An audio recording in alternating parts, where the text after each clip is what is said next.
The background of the farm, it was started in 1980 by my mom and dad, Rayburn and Shirley May, as a way to help pay for my college and my sister's college. And 10 years ago, my wife and I bought the farm from my parents because one afternoon I drove up here. I had been in the insurance business for several years, and I drove up here one afternoon in July, and my dad had had some heart trouble and things like that, and he was under the carport up here on the hill, and he had been out shearing Christmas trees, and he looked bad. I mean, he looked really, really bad. He had been sweating. You can imagine the heat in July out here working in these fields. And I went to him and I said, "Dad, if you just took this place and sold it and put that money into a good mutual fund account," I said, "you and Mom could travel and do the things you want to do." And I never had any intentions of purchasing the farm at that time because I was doing well in my business. And quite frankly, when I was growing up here, this is the last place I wanted to end up. You know, I wanted to get as far away from this Christmas tree farm as I could. And it turns out that a month or two went by and they had put it up for sale, and my wife and I got to talking about it, and we prayed about it, and we made the decision to purchase a farm for my parents. And that's kind of how I got into this business. Is, you know, I hated to see the family farm go to someone else. We grow primarily 4 different varieties. Our best tree that we grow is the Leland cypress tree. About 80% of our sales or more is the Leland cypress. It's a very good tree. It stands up very well in the home. It'll last for a good while. We also grow Virginia pine, Carolina sapphire, and eastern red cedar, the traditional cedar trees. Before my mom and dad started the farm, I remember the experience of going out in the woods and cutting our own tree. You know, and that opportunity is not around for a lot of people anymore, and that's where our market is a niche market. You know, have a chance to come here and have that experience.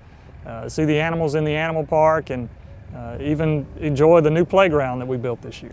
Once our guests arrive here at Lazy Acres, we carry them on a tractor-drawn sleigh to the fields where they can select the perfect tree for them.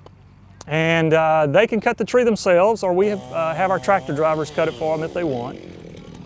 Once the customer has their tree and they arrive back in our loading zone area, the first step is to take the tree and put it on the shaker machine, and that shaker machine shakes all the debris, loose debris that may be in a tree out, so it doesn't end up in Mom's carpet or on her floor.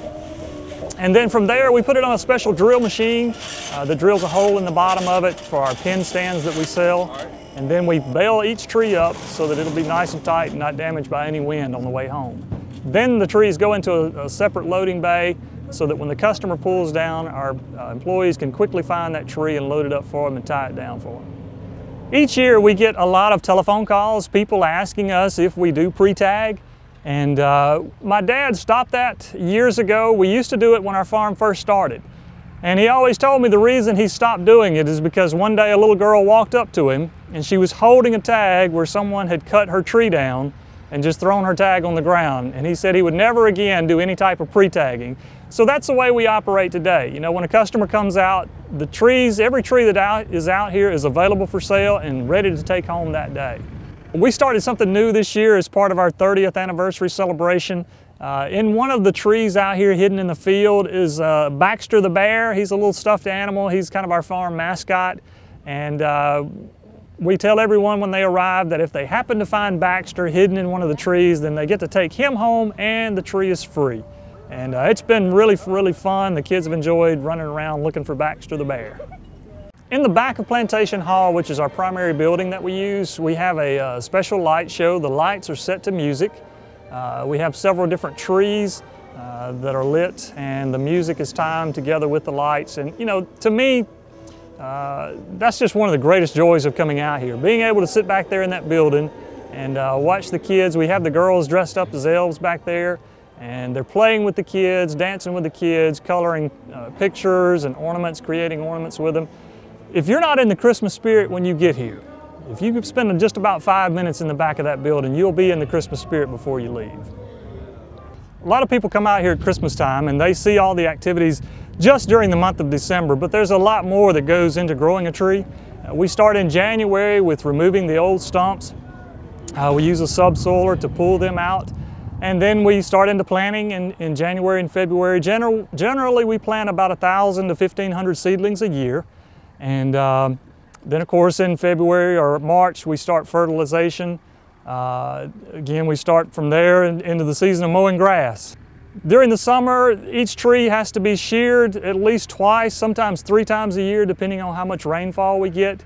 And then we start into our pumpkin patch season, getting ready for October. Those are the other activities that go on the farm during the summer as well. I think for the state of Mississippi, agritourism is really a growing industry. You know, it's expanded over the last several years, and I see a lot of potential growth for it.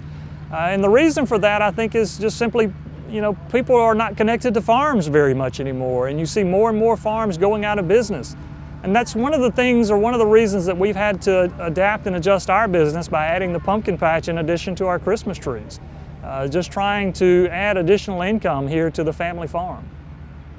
If you're starting a new agritourism business, you know, the thing I'll tell you right up front is you're not going to get rich overnight. It is a long process. It's taken us 10 long years of putting in a lot of work and a lot of effort to get to the point where we are. But the thing I learned early on is to use what you have. If you have old equipment laying around, paint it up, put it out there, and have something for people to see.